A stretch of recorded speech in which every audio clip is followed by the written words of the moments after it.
righty. Hello, everyone. Hello. Welcome into the PHNX Rising podcast. Yes. Yeah.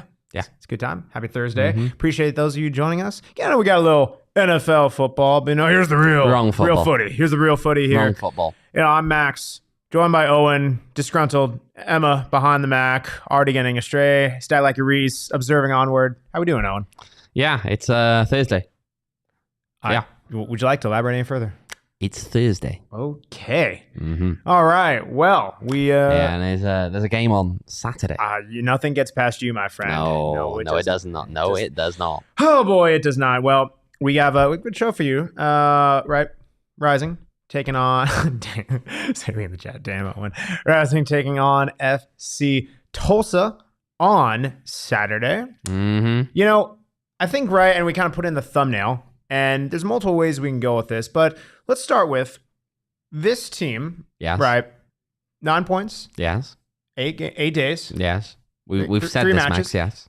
We're now going into an away match. Yes. Against a team. Yes. Not as good as Rising. Correct. But there is a lot of familiarity on both sides. Very true. Do you believe that gives Rising the advantage or disadvantage? Oh, we're hitting on this already. Yeah, we wow. are. Well, let's Yeah, actually, if we're going to do that, let's actually talk about who the familiar faces are on either side. This is me queuing you up for that, buddy. Thank you, Max. Wow, there we go. Then we work well together. But as you look at Rising now, yes, there's only one face on there now at the moment, Gabi Torres, who was with FC Tulsa until joining Rising late last season. Mm-hmm. However, of course, if JJ Williams had stuck around, he was originally traded to Phoenix Rising last year for who? Marcus Epps. Marcus Epps, who is now on 8 goals this season with FC Tulsa. He's doing so off of an XG of only around 4 point something there. He's also got 4 assists on the season. He is definitely getting it done there as a decent option for them, and a decent attacking option for them. Of course, he's playing there behind as well. You got Blair Coach. Blair Gavin. Just merging the words in my head. Head coach Blair Gavin. What a Thursday. Head coach Blair Gavin, a former Phoenix Rising player, actually back in the Arizona United days as well. 2016-17, he played here in Phoenix, originally from Paradise Valley. And he ended up making the move across. It's also Colin Fernandez as well, actually. Joe. Also Sam Doerr. Sam Doerr as well as the president. Executive. Yeah. He's the president over with FC Tulsa after his spell in the NHL. Joined them about a year ago. And of course, we actually spoke to him last year on the PHNX Rising podcast from the media meetings. But yes, Sam Doerr will be there. Blair Gavin will be there. Colin Fernandez will be there. Marcus Epps will be there. Oh, yeah. There's a lot going on in that club. There is a lot going on. I mean, it's kind of interesting, right? Whenever you kind of match up with a team with some of these guys who were of like the Rising of old, who don't really have a lot of connection to this current addition of either players or coaching staff, some that have closer ties. It's just a weird one, right? Because on the one hand, you're like, oh, okay, well, how do you kind of approach this tactical chess piece? And how can you predict what the other people are doing, especially that they have so much time within the organization? But then you kind of look at this on the face of it. Phoenix Rising, more dominant team, on better form, should win this match. Is this, I don't like this term, I'm not going to say it, but is this a game where Rising could be in a trap, so to speak? It's a daft phrase. It is a daft phrase. I hate it as a phrase. I hate it too. I hate the idea. People who call it, that's a very American thing to call them, these trap games, right? It is. But like, it's kind of this phrasing that comes around with this idea that, it's almost like passing the buck in some ways. Yeah. You're not. No. You lost a poor game if you lose a game like this, right? Don't get me wrong, though. Tulsa, they are fighting for their playoff lives right now, okay? They are right there around that playoff line. They are 1 point ahead of Detroit City, but Detroit have a game in hand over them. Oh, yeah. So Rising are going into this game knowing that their opposition are desperate. Yes. Desperate for a win in this game. That was actually something that when I was speaking to Gabi Torres, of course, again, former FC Tulsa player, now playing with Phoenix Rising, spoke to him earlier today. He said the key for Rising in this one is going to be matching Tulsa's intensity. Yeah. To him, that's what the key to this game is for them. And I can't disagree with him, right? Again, when you come up, and you're going to see this a lot now, a lot of Rising's games coming up, we have said on this podcast, there is nobody necessarily looking ahead that you fear if you're Phoenix Rising. Looking at the remainder of your regular season schedule, there is nobody that you should fear among those remaining games. But the catch with that is that, yes, all of them are middling teams at best, but they've also got a lot to play for because they are in those very precarious spots. They're either just above or just below the playoff line. There is no Las Vegas Lights. There is no Hartford Athletic. There is no Loudoun United left on this fixture list. The teams that Rising are coming up against are going to be those teams that are right around that playoff line. Now, in Tulsa's case, if we want to talk a little bit more in depth about just them as well and what they have been doing, obviously we mentioned Blair Gavin, head coach. There we go. I said it correctly that time. Over there in Tulsa, and the fact that this is his first year actually as a head coach.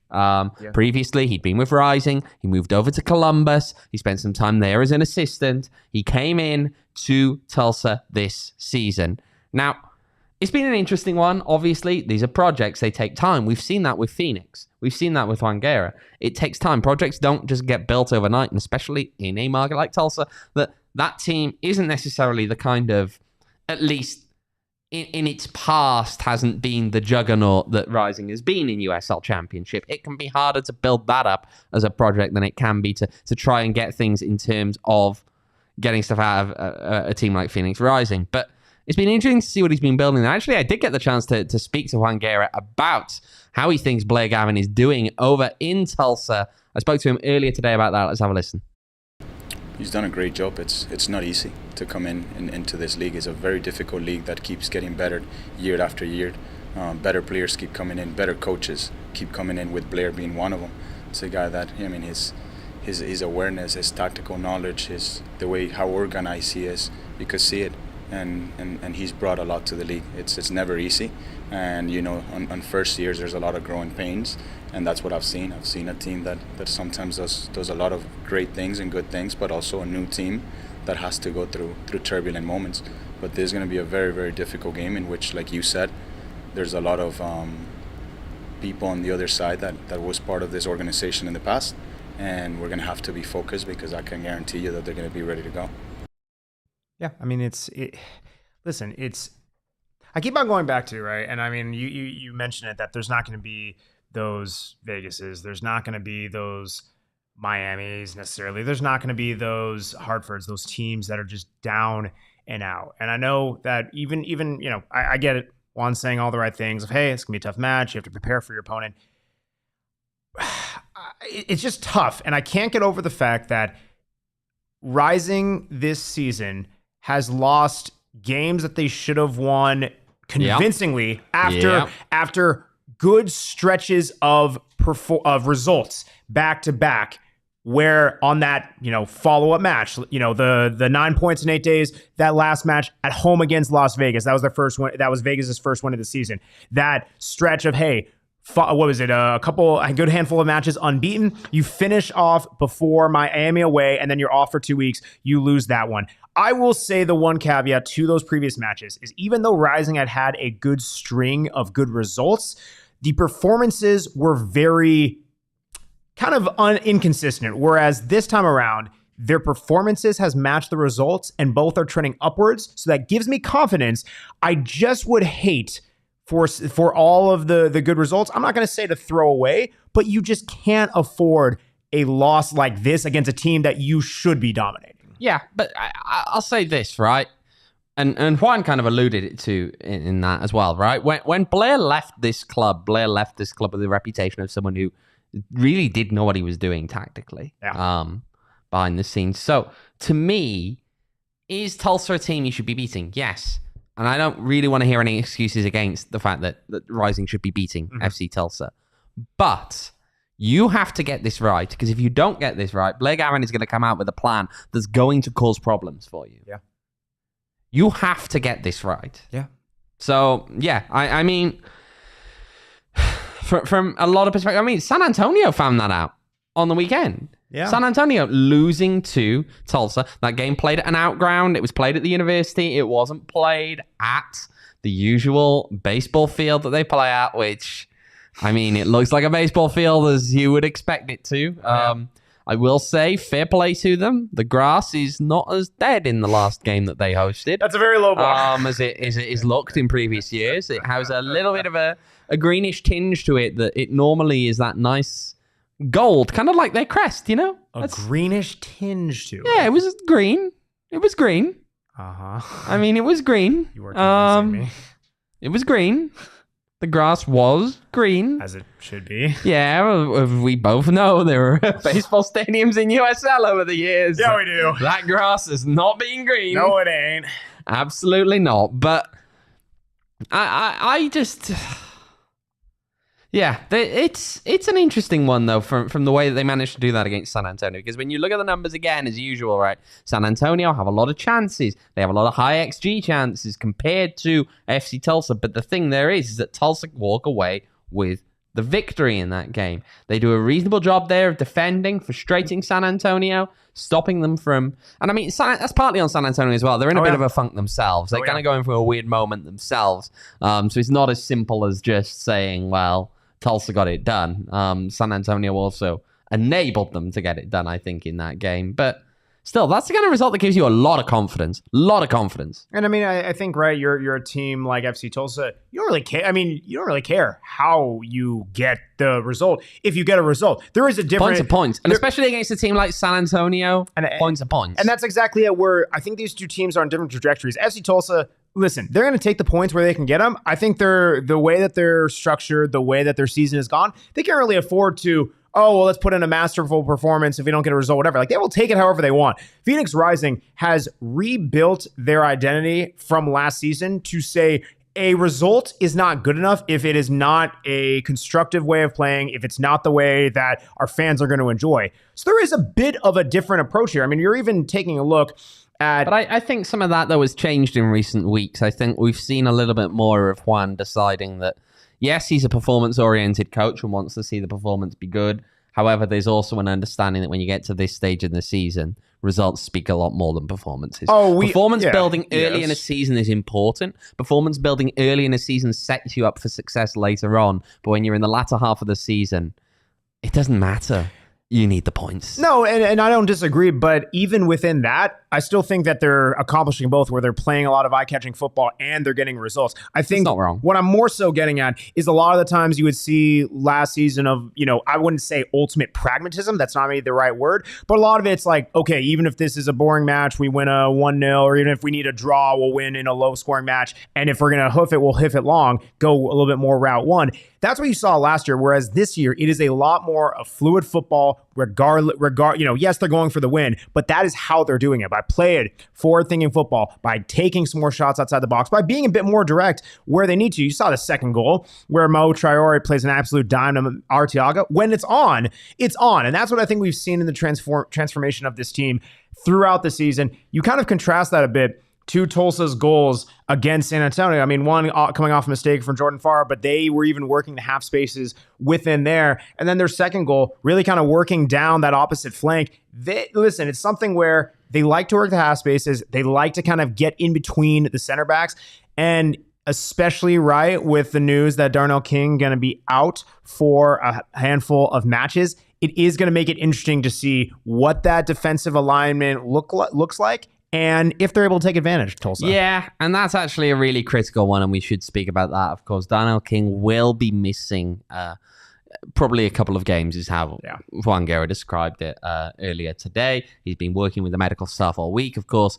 A disappointing one. He's been in some of the best football form that we've seen him in a Phoenix Rising shirt. Yes. And to suffer an injury in the way that he did in that last game, it is disappointing for him. You don't want to be disrupting that momentum. You don't want to be putting yourselves in a position where he comes back in a few weeks' time and maybe he's not the same Darnell King that we've been watching these past couple of weeks. But it does then mean that guys like Gabi Torres, that guys like Uzo are going to be more relied upon. Yeah. It's going to be more important that they are really getting the job done. I'll also say this, and from Phoenix Rising's perspective, they got to watch out on this one. But Renzo Zambrano is currently 1 yellow card away from a 2-game accumulation suspension. He's really racked up those yellow cards all season. He is on the brink of his 11th, which would make it a 2-game suspension. Dear gosh. That's impressive. Death, taxes, not necessarily that. Renzo Not Zambrano impressive in a yellow good card. way, but it's impressive. Some more guys I'd really like to kind of just highlight in terms of potential chance creators on the Tulsa side. Look at Milo Yosef, who leads them in chances created. 24-year-old German, just about gotten out of the college game. He moves to Tulsa, and it's been interesting. I mean, it's not always converted into actual goals at the end of it, but there's chances being created there. Someone else that's interesting to me is Moses Dyer as well, a guy who's come down from playing in the Canadian League. He's New Zealander, though, despite that. He's been a bit profligate in times, sometimes in front of goal, just not really turning them in when he's got a much higher XG than his goals scored. But he is also creating a good number of chances. He's got 4 assists on the year for Tulsa. That is joint top along with Marcus Epps. Yeah. I mean, especially right. I think we talk, and I know we're going to talk about wow. We're going to talk about this a bit more in the next segment about Phoenix Rising's 1-2 punch and how they're doing. But to a lesser extent, Tulsa has a bit of their own, and no one's really in the league is going to match up to the 1-2 punch statistically that Rising is outputting. But really, Tulsa is able to score. They do have players. Granted, they're in a bit of a tough form, but you saw the guys on display against San Antonio. They're able to make it happen. Yeah. Yeah. The interesting thing about this, right, as well, is just making sure team goes out, has a good performance. I know I can't remember. You have to remind me if we have anything else from Juan or anything like that. But if not, would you like a score prediction? Oh, score prediction. A score prediction. Oh. Chat, give me your score prediction as well, please. Oh. Also, while he's like this video, thank you. It's doesn't work for the people listening. It's a horrible medium. What did I say, Max? What did I say? It was 2-1. I think you said 2-1 Tulsa. 2-1, no, to Phoenix. Oh, okay. I just want to confirm. Please name the goal scorers. I'm not naming the goal scorers. Why? I'm not. I'm not naming the goal scorers. This guy's difficult. I will go 2-1 as well to the Phoenix Rising. Seeing Reese 3-1 Phoenix with Trejo, Arteaga, and Carlos Harvey. Interesting. So Reese has Trejo and Arteaga scoring again in the same match. It's almost like a prelude to our second segment, but okay, I like that. 3-1 Rising. We're both saying 2-1. Do you think it's going to be listen, a 1-goal victory there by 1 goal doesn't necessarily scream a defiant victory, but do you think it's going to be close throughout? What are you thinking? I don't know. It's going to get a little murky. I think it'll be kind of like Rising against Sacramento. They're going to go 2-0 up and then they're going to concede a goal. Yeah, that's fair. Okay, so Devin all 2-1 Rising. He agrees. Okay. What place are Tulsa? It's a fair. They're in 8th. It's a fair question. They're in 8th. So they are very much fighting. They are very much fighting. 3-1. They are very much fighting. Banditos Bluebird 3-1 Rising. Dano, Manu, Epps pulls one back. Then Gabi seals it. I like that. Okay. Saley 2-0 for Rising, 3-2 for Rising from Jet. A lot of confidence in here. Trejo, and Arteaga. Oh, wow. Chat's just coming from all over the place. 2-2. Albert says for it's a draw there. Okay. Confidence in the chat. Confidence. Feel like Panos might score? I like it. I wouldn't rule it out. I would not rule it out. I would not rule it out. I hear he has a nice highlight tape. We've seen those moments of quality from him. Yeah. We've seen those moments of quality where he can just step up. And I mean, there is some of it where you see with just the way that he can work out of certain spaces, the way that he will pick out teammates. And when he gets there, and I mean, look, the finishing can be hit and miss sometimes, but when it's hit, it's good. I mean, Vegas is a perfect example. Just a rocket that he let off in that game to ultimately win that game. A guy like Panos, I do think that he's really someone who can contribute to this team now in this final stretch, and I'd hope that he is going to do so. I mean, but even just beyond that, again, this is a guy who is one of the top chance creators in the entire league, despite changing teams halfway through the season. So, Yeah, tells you what you need to know about Panos. Yeah, I'm pretty solid chance creator, but I don't know if you know this, you don't have to create your own chance with Circle K. Circle K is going to create that chance for you. I'm talking multiple darn chances. I'm talking about what chance? inner circle type level chances, because when you sign up with the Circle K app, it's for free. You download their Inner Circle program, and it's all free. Download the Circle K app. Opt in to their Inner Circle program, all free. You're going to get 5. That's 1, 2, 3, 4, 5. He can count. First 5 fill-ups, 25 cents off a gallon. I hit that bad boy today. It was awesome. 25 cents off a gallon?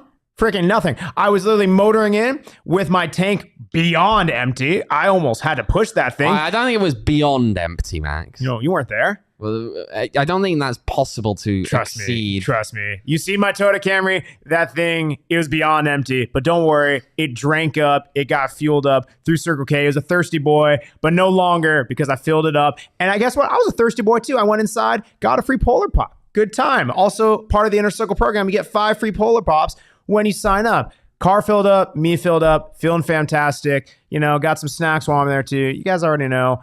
Tulsa, they got Circle Ks, man. They all got the Circle Ks. Check them out now. Download Circle K app. Get the Inner Circle program. Save. Get free stuff. It's fantastic. Shout out Circle freaking K. You can also enjoy some Four Peaks, right? I'm surprised you don't have any beer in front of you. Yeah, well, I didn't today. Yeah, that's okay. Yeah. Well, we do like partaking in Four Peaks, right? They got the hops, the kilts, the wows. Yeah, we gotta have a day off every so golf. often. Yeah, responsible. Yeah, I mean, I'm the responsible very on the podcast. responsible. I'm very responsible. I'm also yeah. older than you. Me as a more mature, and I am 21 years older to enjoy responsibly. But we are both. Yeah, we are both. But I'm even more so because I'm older. But Four Peaks. It's a fantastic time, as you guys know. Always have something amazing going on. They have the pumpkin porter. It is that holiday season. The old fall is upon us. Autumn, if you will. Is there a difference between fall and autumn? No. Why do they call one fall and one autumn? What? Because Americans use different words for things often. What do you guys say? Autumn. Really? Yeah. Oh. It's just a season. Is that a thing? Yeah. Oh. That's just the season. Why would we call it fall? Anyway, Four Peaks, for great freaking time. Check them out on Instagram at Four Peaks Pub and at Four Peaks Brew to always catch up on the fun stuff they're doing. This man is now Googling what is the difference between fall and autumn. It's going to be a good freaking time. Again, check out Four Peaks, delicious beer, all that stuff. Producer Emma, you want to say something? Yeah, the difference between fall and autumn, there's literally no difference. Autumn's just considered a more formal name for the season. They're interchangeably They're interchangeably words, so you can Again, it's just the fact that in America people normally say fall, whereas in other places people often say autumn. It's describing the exact same thing. Huh? Yeah. It would be like saying the elevator out there or calling it a lift. Well, no, I understand. It's it's the same. It's just different words for the same thing. I guess it's weird because you don't have another word for spring. You don't have another word for winter. You don't have another word for summer. And yet we have 2 for fall or autumn. Someone explain that to me. Guess who's not falling, though, rather than rising up the Golden Boot charts? It is both Danny Trejo and Manuel Arteaga. They are absolutely crushing it. Listen, these guys have been kind of 1-2 within Max, why? Within the greater confines of Phoenix Rising throughout the entire season. This is a good thing. Why did you introduce it like that? It was fantastic. Throughout the entire season, they've been 1-2 within Rising's own team Golden Boot. And yet now they are solidified for the moment 1-2 within the league, right? Danny Trejo leading the league with 15 goals, Manuel Arteaga with 14 goals. Here's the crazy thing too. You look at just how the goals are scored. Manuel Arteaga only 1 penalty goal. And again, keep in mind, he's missed some. Danny Trejo, 0 penalty goals scored. He's missed some as well. Yep. And here's the other thing. Both of these guys, whether through injury in Danny Trejo's case or suspension in Arteaga's case, they have missed games. They have missed games, and they are still 1-2 punch, like we've said before. They have scored, both of them, each have scored in the last 3 matches within those matches. It's crazy. These guys are just at a rate, and I mean, we're kind of getting to the point of the season where it's can they realistically challenge each other by the time the season's end? Can we maybe get a draw? What's this going to look like? Well, it won't be a draw, I know, truly, of course. There are tiebreakers in place. Let me have this. You know what I mean. You know what I mean? Sound like El Paso in their first season in the league. We're tied for first. Don't you dare compare me to El Paso. How dare you? Oh, he didn't like that comparison. But I think that either of those two players could go on and ultimately take the Golden Boot. It'd be interesting to see because they don't seem to want to give up any pace to each other at the moment. It's freaking fantastic. Every time that Manu scores, Danny scored 3 games in a row. Yes. We had a Manu goal and a Danny goal. Also, not just that the fact that they're both scoring, it's almost like they're trying to outdo each other with the caliber of goals. Arteaga's like, oh, I got a bicycle kick. And Danny Trejo's like, nah, here's a top bins from 35 yards out. Like, they're scoring incredibly. It's just absurd. Back-to-back goals of the week in USL Championship. First one, Manuel Arteaga. Second one, Danny Trejo. And Danny Trejo's now nominated for the USL Championship Player of the Month. Player of the Month. We will, of course, have to hold Discount Jake to it that he will be voting correctly in that poll. And because Arteaga already won was it June? June? Mm-hmm. June, yes. Yes, it's it's cool. It's something where you love to see two guys scoring this many goals. And I'm not going to phrase this like this is a bad thing. But as we get into crunch time, do you think this is something sustainable, even on a per match basis, especially we get into the heat of the stretch of the season, into playoffs? Do you like to keep on seeing these guys scoring it onto their clip, which we do, but do you also want to see some other guys getting involved in the score sheet? I don't know. I feel as though if those two can keep up the pace that they're currently on, it will open up opportunities for other players. You can't expect, right, teams to mark Danny Trejo and Manuel Arteaga out the game, and at the same time, for space to not open up for people like a Panos, like a Fede, multiple other players, Eddie Manjoma. There's all these different guys who could be getting goals and broadly aren't. Yeah. Or not as frequently as the top scorers on the team. And if you try and mark those two out of the game, you're going to open up space for them. We've seen it at this club. We've seen it happen. Why do you think that Solo had talented players around him? He did. But teams were so worried about Solo at times that it opened up that space for the other players around him to find themselves doing better than they did. That's why guys like Santi Moa had a great season when Solo was here, and then when Solo leaves, Santi starts to drop off a little bit. There's an impact there on that.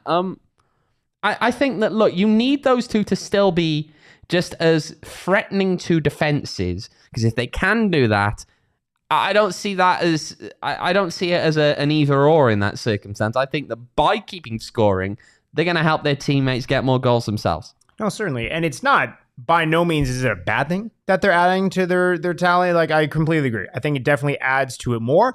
And I think the issue would be if teams are able to try to mark one or both of the guys out of a game. And yet, how often have we seen that, especially in this last week? And it doesn't work. Oh, yeah. It doesn't work. But especially it doesn't work when you score in the first minute or so. And that's, I think, the other thing, too, is like, we have seen, right, and I know we've talked about it, like, it feels like a lifetime ago. We have talked about earlier in the season, Arteaga, focal point of the number 9 position, be incredibly unclinical. And look how he has vastly, 9-day, turned things around.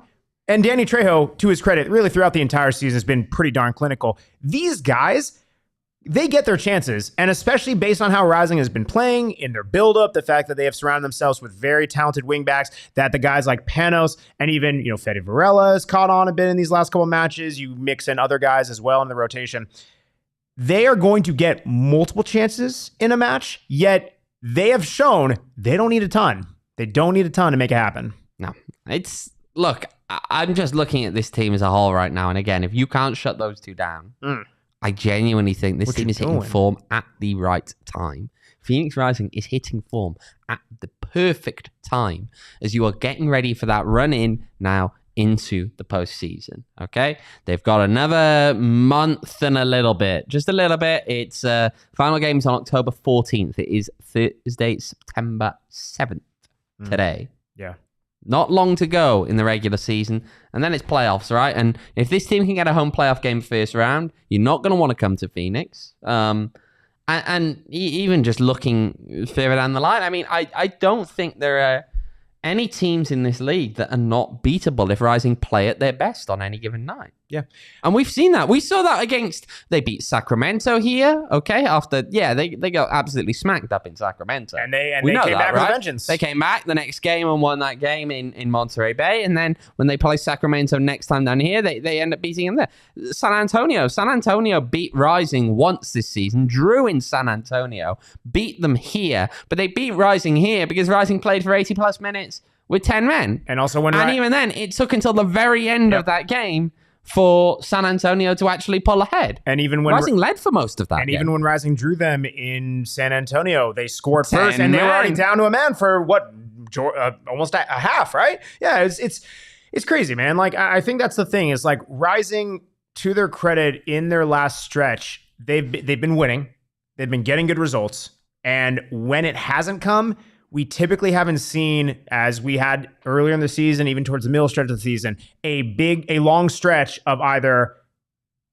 back-to-back, either bad results or bad performances. They have seemed to very much clean up their act in a lot of those different ways. And to your point, you're playing a lot of these teams in the West, right? You're playing these teams in the West 2 times this year. This second go-around, they're making sure they're going round on it, right? You talked about San Antonio having a better performance, even though the result was tough, but they're playing down 10 men. Talk about Sacramento. You talk about RGV. You talk about all of these results, even Vegas. That's sad to say, but like Vegas was a much better result the second time around. Even the performance took a bit to get going. Like, this team is able to kind of vindicate and rectify and learn along the way. And I think, to me, what you keep on going after, they're getting right and hot at the correct time, and especially in this stretch run where you do look at their opponents. It's nothing, no world beaters. Got to take care of business, get it done.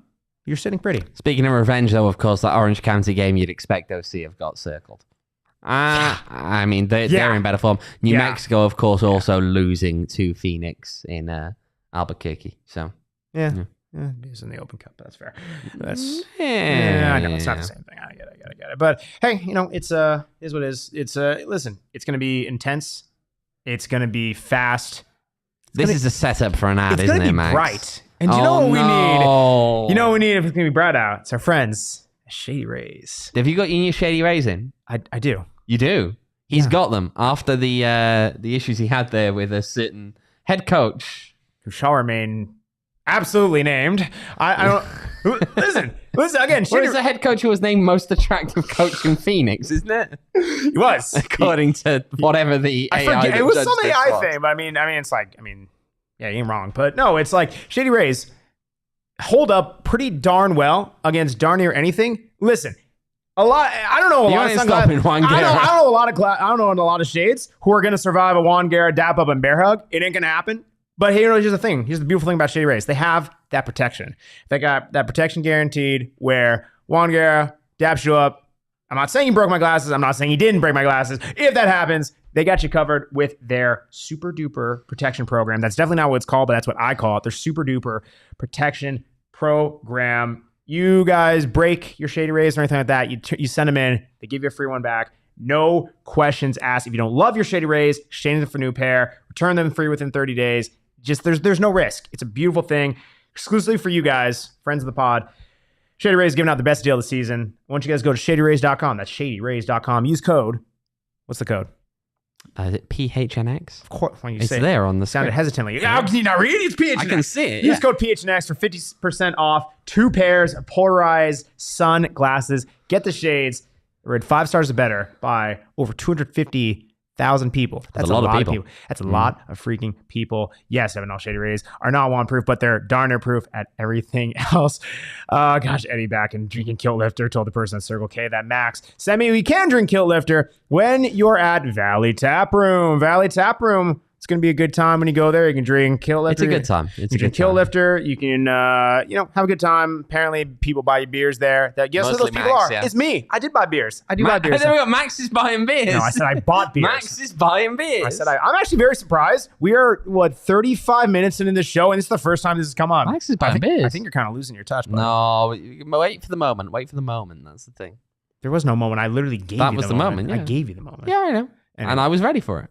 Just like a Danny Trejo or Manu Arteaga strike. But Valley Tap Room, ready for those moments as well. They got some news coming around the corner again. We're going to be involved. Keep up with their info at Valley Tap Room on Instagram. Shout out my man Donald. Go there, say what's up. Owen's going to buy you a beer. Add to his tab. Fan freaking tastic. Shout out Valley Tap Room. Mm-hmm. Buddy, shall we go around the old US of L? The US of L? US yeah, of L? It's got a ring to it. It's got a ring to it. No, Max. Why would you say confirmed liked by producer Emma? No, I'm not gonna. I think now that it bothers you, I think I'm not gonna refer to it from now on. Got you. It's the haircut. Right. So looking at the games on Saturday. Big game in the East, and it's always a big game in the East. And we see Tampa Bay Rowdies and ALLCITY meeting up in St. Pete. Interesting to see what happens there. Detroit City hosting Miami FC. That would be big. Sorry.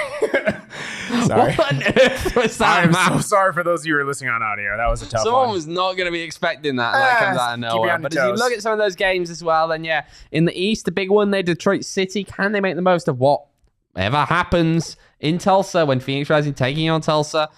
Detroit will be playing Miami, so there's a big game for them to make sure they're keeping pace with all of that. You got Charleston Battery hosting San Diego Loyal. Big one for Phoenix Rising, that one. 4:30 kickoff. If Loyal drop points in that game, which they could well do, big result for Rising if that can happen. Yes. Meanwhile, Orange County hosting El Paso Locomotive is a night game. Oh, yeah. There's an interesting one as well, I think, among obviously San Antonio. They've been struggling a little bit lately. They're going to have to travel to Colorado Springs. Also, up, down, whatever. And Las Vegas Lights hosting Oakland Roots. Oakland. Oh. They are, again, another team that are right in that mixer, right around that. In the mixer. Put in the mixer, lad. Right in that spot there, trying to crack the top 4. Can they do it? We'll have to wait and see. They'll be playing Las Vegas Lights at Cashman Field on Saturday, 7:30 p.m. Of course, that means you can catch it actually after Rising's game. The late game there, 7:30 p.m. You won't miss any of that game as long as Rising's game doesn't overrun. But one Sunday game as well coming up. It is 3:30 Arizona time. Kickoff. Birmingham Legion hosting New Mexico United. Oh. Yeah. How do you feel about New Mexico, Max? Don't like him. He doesn't like him. There we go. Max confirmed does not like New Mexico. I don't think I'm alone in that. He doesn't like New Mexico. I don't think I'm alone in that. I'm sure the chat will agree. I'm sure the chat will agree. Jet saying, have we spoken about that? Have we spoken about the Oakland thing? Did we do that on Tuesday or no? Oh my gosh, we said we were going to, but we didn't. Please, I don't think we did. Please, we need to talk about this. Yes. We need to talk about the fact that Las Vegas Lights are hosting. Oh. Their promo on Saturday is titled "Vegas Loves Oakland Sports Teams." Dude, like what? They are actively doing this. Yes, they are. Yeah, if you wear an Oakland sports team jersey. I forget the deal, but like, what is it? Free tickets? Is it free tickets or half off? Half off, which is great because you know what? You can actually get a better deal by just going down. I don't know. They partner with everyone, right? Okay, to just be like, I don't know, do anything. Please take a free ticket, please take a free ticket. That's what they are like, right? They are. Okay, let's be perfectly clear. They are the please clap of USL Championship clubs. Okay, they are desperate to get anyone in there, and they still can't get a crowd in that ground. I mean, it's okay. They haven't announced. They don't announce attendances at that stadium. They don't reveal the attendances. Why? Because they're embarrassing. They're embarrassing. Oh, dear gosh, not only that, did you know they're also doing the? They brought the cornhole back. That's happening on Saturday as well. Stop. Yeah, they're doing the cornhole. They're doing the cornhole on the side of the pitch. While the game is ongoing, next to the field, they will have people doing cornhole. You don't want to focus on what's on the pitch? It ain't better, man. Yeah, it's Vegas. They're dead. They're dead, man. They're already bottom of the league. They're way out of it. They're practically eliminated already. Mathematically. Logically, they were done months ago. So, I don't know. Maybe we'll just be trash and do whatever. At this point, and I could be wrong, but it just feels like a disrespect to the game what Vegas does. Oh, it's always been a disrespect. It's always to been the that way, game. yeah. They have been a stain on this league for far too long. And I don't understand how they get away with it. How do they keep? What does that mean? How do they keep getting away with it? Is Jesse from Breaking Bad? Is that the one? Yeah. I can't. Yeah. Sound like your Reese confirmed. Sound like your Reese confirmed. Okay, but I will say that I get the feeling that the league is silently waiting for MLS to possibly poach that market. Yeah. And bye-bye lights. I don't know. We'll see.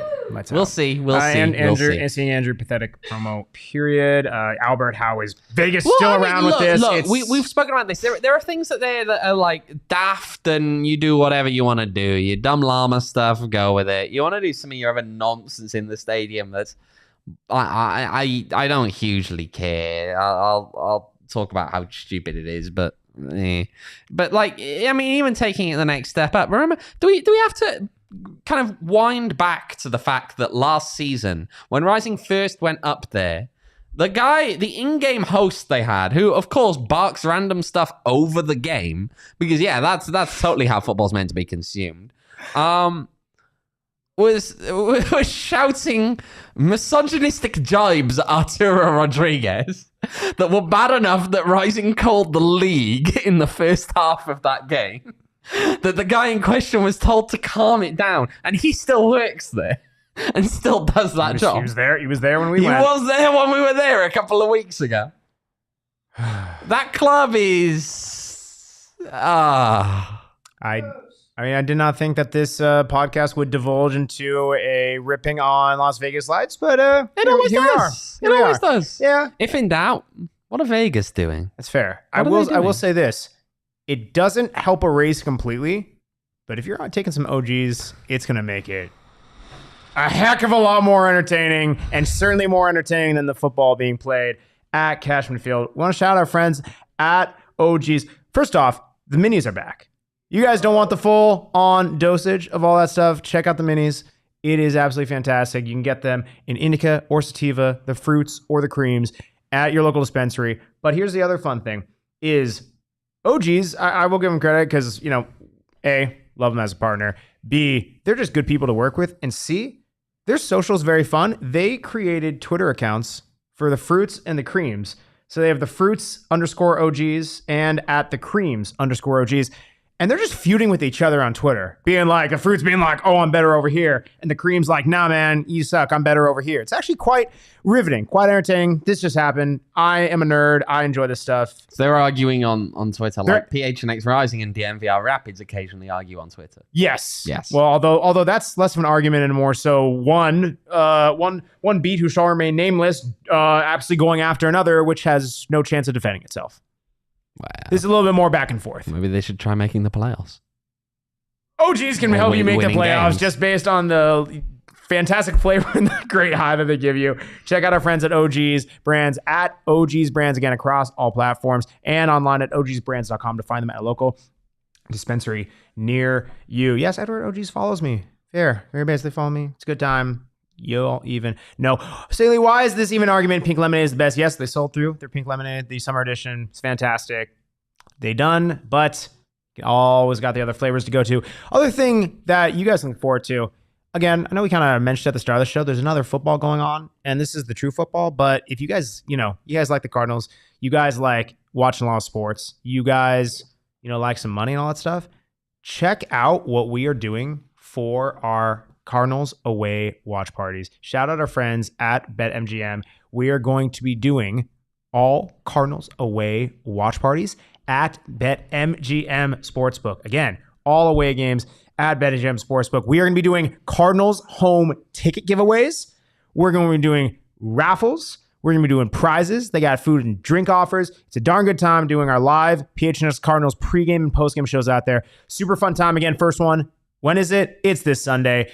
Eventbrite link is in the show notes. It's completely free. Just have a good time. Enjoy us. I will be out there. Maybe I'll buy you a beer. I heard a little birdie on the street that if you're wearing PHNX Cardinals gear, that Bo Brock will buy you a beer. That is actually true. I have heard that. Yes, you heard it here. You heard it again. Max will buy you second. There we go. Actually, perfect. It's fair. You wear a PHNX Cardinals shirt there? You're getting 2 beers. One from Bo, one from me. Boom. It's guaranteed. Guaranteed. Shout out, friends of BetMGM, and it's always fun events going on. Can we that's yes, do that, yes. Can we, before we go though, we need to talk a little bit about Oakland Roots currently looking for investment. I did see that. This is interesting though, is when you look at the financials though that are tied to that, because we don't often get a lot of info on financials for USL clubs. Oakland are shedding like $10 million a year. I think last season was $9.9 million. Loss. 2021 was $11.6 million loss. And over the last 3 months of this season, that team is down. What is it? About 400 grand a month. I think it's kind of one of those things where you can, right, the fan first model and fan owned clubs and everything like that is nice in theory, but not always done well in principle, especially when you look at the reason why. To be fair though, if they're only down about 400 grand a month, right, which maybe that's cherry picking because it's only 3 months averaged out rather than a full season, and some months are going to be worse than others or better than others, but that's actually less of a loss than they've suffered in previous years. So I don't know, maybe they're turning it around. Maybe.